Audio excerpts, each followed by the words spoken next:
Oh, j'ai mal aux pattes, j'ai eu la flemme de me raser les pattes. Putain, j'ai pas envie là. Bon, bah, moi non plus, hein. Ça fait 4 jours qu'on se remonte le col, au bout d'un moment. Ouais, j'en peux plus. Oh, et puis il me laisse pas tranquille au boulot là, j'en ai marre. Putain, mais. Et j'en ai marre, tu ranges pas tes affaires aussi, putain. C'est pas un peu tendu toi en ce moment là? Mais tu laisses tout traîner là, ça me saoule, on peut pas bouger. Hein. Ouais, mais c'est bon, on fait du vélo, on travaille, calmos quoi. Ouais, mais j'en ai marre. Mais. Tu serais pas un peu surmené? Et en plus, tu m'agresses. Ouais, ouais. J'en ai marre. Et tu sais quoi, on va aller voir si je suis surentraîné. Oh. Mais j'ai rien dormi, du coup, je suis parti à la dernière minute, j'ai oublié mon compteur. Et j'ai pas le parcours et voilà quoi. Ouais, mais en même temps, toute la semaine, t'as mal dormi là? Ou c'était que hier soir? Non, ça fait plusieurs jours que je dors super mal. Ça commence à m'inquiéter. Je me demande si c'est pas... un signe de surentraînement peut-être? Eh bah oui, parce que les troubles du sommeil en qualité, en quantité, eh bah c'est très fréquent en cas de surentraînement. On n'arrive pas à dormir alors qu'on est plus fatigué d'habitude, donc c'est contre-intuitif. Mais le dérèglement hormonal et tout ça a un impact très négatif sur la qualité et la quantité du sommeil. D'ailleurs, les coureurs en grand tour, parfois, ont besoin de prendre des somnifères parce qu'ils ont besoin de dormir évidemment. Et ils sont tellement déréglés qu'ils ont besoin de prendre des somnifères. Et après, ça peut avoir. C'est quelque chose qu'il faut éviter, bien sûr. Parce qu'après, ça dérègle tout pour plus longtemps. Mais voilà, ça commence à. Mais depuis le temps que je te le dis, tu fais 2 sorties dans la semaine et c'est bon, t'es entraîné. Comme ça, tu dors bien, tu manges bien. Basta, pas besoin de faire plus. Ouais, mais toi, tu dors dans les fossés aussi. Oui, t'en rends pas compte. Mais attends-moi. Bon, qu'est-ce que tu fais là? Elle marche ta ceinture? Écoute, j'en sais rien. Depuis ce matin, j'ai fait tous les exercices et tout. Je n'ai pas dépassé les 140 pulses. Alors je pense que c'est la ceinture qui déconne. Hein. Ben non, après si tu es vraiment fatigué, il est possible que ta fréquence cardiaque ne monte pas à l'effort. Est-ce que tu aurais pris ta fréquence cardiaque au repos ce matin par exemple? Bien sûr que non. Non, mais ben c'est dommage, ça aurait pu donner une indication. Parce que la fréquence cardiaque, c'est une des données objectives qu'il est assez facile de suivre et dont l'évolution peut donner des bonnes informations sur l'état de surentraînement ou si c'est une fatigue chronique. Par exemple, le fait que ta fréquence cardiaque ne monte pas à l'effort, c'est pas bon signe. Sans doute que tu as besoin plutôt de repos ou d'efforts courts et intenses plutôt que d'intensité longue comme c'était prévu. Et avec la fréquence cardiaque au repos, qui est une donnée qu'il faut prendre de manière régulière, par exemple 2 fois par semaine, tous les jours après la journée de repos pour voir si celle-ci a été efficace, eh bien, on peut voir son évolution. Si elle a tendance plutôt à descendre, c'est que tu gagnes en endurance, en entraînement, en forme. Si à l'inverse, elle reste haute, malgré des journées de repos, eh bien, ça peut signifier qu'il y a une surcharge d'entraînement et que finalement le repos devra être plus long, plus intense que prévu. Donc si ma fréquence est très haute dès le matin, je peux considérer que je suis surentraîné. En tout cas, surveiller la tendance, l'évolution de ta fréquence cardiaque à la fois au repos et à la fois à l'effort sur des exercices que tu connais est une bonne indication sur le moyen terme de si tu es en surentraînement ou si tu as une fatigue fonctionnelle. Ceux qui le veulent et qui le peuvent, il existe également des applications pour contrôler le HRV, c'est-à-dire la variabilité de la fréquence cardiaque, qui donnent des informations encore plus précises à condition de réaliser le protocole correctement et aussi peut-être d'avoir quelqu'un pour vous aider à analyser cette donnée, mais en tout cas, c'est la fréquence cardiaque et la variabilité de la fréquence cardiaque sont 2 données très importantes et très pertinentes pour surveiller le surentraînement. Mais c'est peut-être pour ça que j'ai pas réussi à faire mes exercices aussi bien que la semaine dernière. Parce que la semaine dernière, le même exercice que tu m'avais donné, je l'ai fait à 180 pulsations, bonne puissance et tout. Et là, aujourd'hui, impossible quoi. 140 et pas de puissance quoi. Bah, peut-être en effet que l'exercice a demandé plus de repos que prévu, plus de repos que ce qui a été préconisé. Et d'ailleurs, ne pas réussir à compléter les entraînements qui normalement doivent passer. On a tous des séances difficiles et qui vont peut-être être difficiles à compléter parfaitement. Mais il y a des séances qui sont censées passer. Et si ces séances-là deviennent trop difficiles, si on a un RPE, donc c'est-à-dire un ressenti subjectif de l'effort qui est plus important que ce qu'il ne devrait être ou que ce qu'il n'est habituellement sur le même genre de séance, là aussi, c'est un nouveau signe de surentraînement potentiel, en tout cas de fatigue, et à surveiller si ça dure trop longtemps, si les séances s'accumulent avec un niveau de ressenti trop important par rapport à ce que ça devrait, eh bien c'est sans doute signe que la fatigue s'installe et qu'il est temps de réagir. Ok. On essaye de repartir rouler pour voir si tu coches d'autres cases, si on coche d'autres cases. Non, mais j'ai vu, bon, c'est pas le capteur qui déconne. Hein. Mais non, la Wahoo marche bien.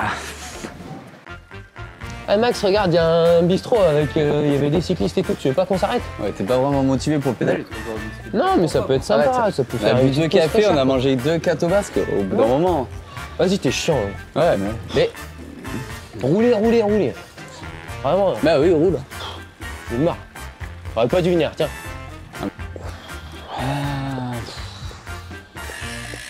Ah mais t'es passé où après le rond-point là? Ça fait un quart d'heure que je te cherche. Je t'ai dit que j'allais faire une pause. Hein. Ouais. Bon, le grincheux serait pas un peu ici surmenage là? Parce que bon, je veux bien que tu sois grincheux d'habitude, mais là, honnêtement, aujourd'hui, j'en peux plus. Oh, je te trouve dur. Hein. Ouais, mais je te trouve dur. Déjà, t'as la balle partout là. Non, mais t'as la flemme de rouler. Ouais. Tu fais que râler. Ouais. Tu veux pas faire de vélo. Non. Au bout d'un moment, c'est les signes que t'es surentraîné. Au bout d'un moment, du coup, j'ai raison. Toi, c'est ce que je te dis. Ça, je veux bien. Ouais, voilà. Parti pour la sieste, moi. Bah, dis donc. Pas de champion. T'es vraiment encore malade? Mais ouais, tous les 15 jours, je tombe malade, j'en peux plus. Mais moi, j'ai l'impression que ça fait 1 an que t'es malade. Ben franchement, ça commence vraiment à m'inquiéter parce que en cas de surentraînement, le système immunitaire est considérablement affaibli. On est plus sujet à la moindre rhume, au moindre virus qui passe. Et du coup, on est plus souvent malade. Il en va de même pour les blessures type tendinite ou maux de genoux, de dos, etc. Qui sont, normalement, on est un sport porté, on n'est pas trop sujet à ça. Mais quand on est affaibli, on l'a dit, le corps récupère moins bien à cause du surentraînement et du coup, il est moins apte à faire face aux agressions extérieures, type rhume, mais aussi tendinite, etc. Donc, effectivement, ça commence à m'inquiéter. Ouais, parce que d'habitude, on dit les cyclistes sont trop affûtés, ils chopent n'importe quoi qui passe. Voilà, toi, on voit, hein. C'est pas à cause de l'affûtage. Hein. Eh non.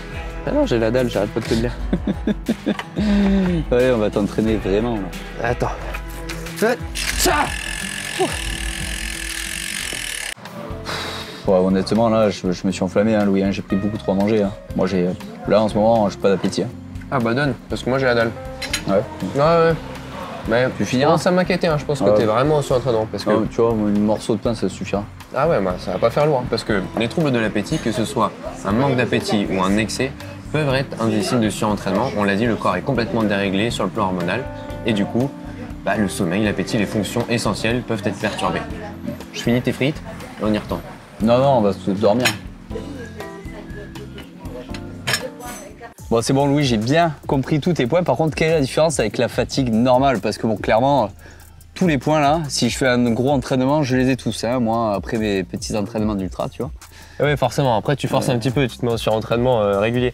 Non, pour distinguer le surentraînement problématique, presque pathologique de la fatigue fonctionnelle liée à la charge d'entraînement, bah, tout simplement, c'est de voir à quelle vitesse tu récupères. Tu l'as dit, un gros entraînement, ça a nécessairement un impact sur ta fatigue, sur tes douleurs musculaires, etc.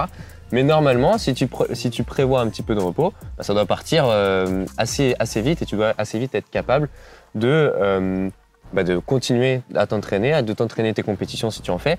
Et aussi, tu dois sentir des progrès. C'est-à-dire que un gros entraînement ou une grosse semaine, derrière, ça va avoir un impact positif sur ta performance. Si tu n'as jamais autant roulé, que tu me présentes certains de ces signes qu'on a évoqués et qu'en plus tu ne progresses pas, bah là, clairement, c'est que c'est pas adapté. Si tu es au début de ça, bah, tu vas pouvoir t'en sortir assez vite. Mais si ça fait plusieurs semaines que tu sens pas de progrès malgré une charge importante, et ben là, c'est plus problématique, il va falloir vite réagir. Donc, quels seraient les meilleurs points à faire, à programmer dans son entraînement pour vraiment progresser et pour éviter ce cas-là, quoi? Eh ben, il ne faut pas attendre d'être trop fatigué pour planifier du repos. Le repos fait partie intégrante de l'entraînement. On stresse l'organisme, si derrière on ne lui laisse pas le temps de récupérer et surtout de surcompenser, c'est-à-dire de progresser, eh ben, tout simplement, on continue de se fatiguer, on accumule la fatigue et on ne s'en sort plus. Donc, il faut planifier des jours de repos, au moins un par semaine, voire un tous les 3 à 4 jours pour s'assurer de ne pas tomber dans une fatigue chronique et laisser le temps au corps de récupérer en sachant qu'il est plus facile d'ajouter un petit peu d'entraînement si on sent qu'on en manque plutôt que de dire « oula, j'en ai fait trop » et de récupérer une fois qu'on est en surentraînement. Ok, donc le repos, les exercices? Alors, il est intéressant, tu as raison, de varier les exercices. En fait, on a plusieurs systèmes. On a un système hormonal complexe, on a un système nerveux autonome également. Et de façon à le stimuler de manière équilibrée, de stimuler l'organisme de manière équilibrée, il est bien de varier les intensités, pas faire que du fond et des intensités moyennes pendant longtemps, pas que du sprint, etc. Mais de tout varier, pas seulement pour progresser, mais aussi pour équilibrer le corps et équilibrer la fatigue quelque part. Donc, même si toi tu fais de l'ultra, des séances plus courtes et plus nerveuses, par exemple, sont intéressantes pour te permettre de récupérer et au final de t'entraîner plus. Non mais t'inquiète pas, moi je varie. Hein. Un coup je vais à Issasou, un coup je vais à Espelette, un coup je vais à Cambo-les-Bains.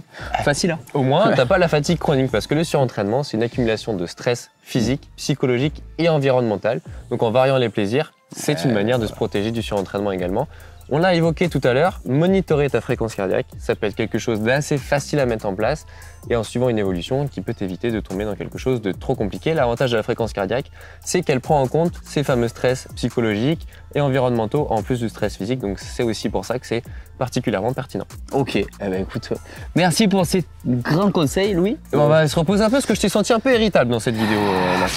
M'en parle pas, je suis surentraîné. Ou alors je te saoule, on verra. Allez, Une petite sortie de récup et on est parti.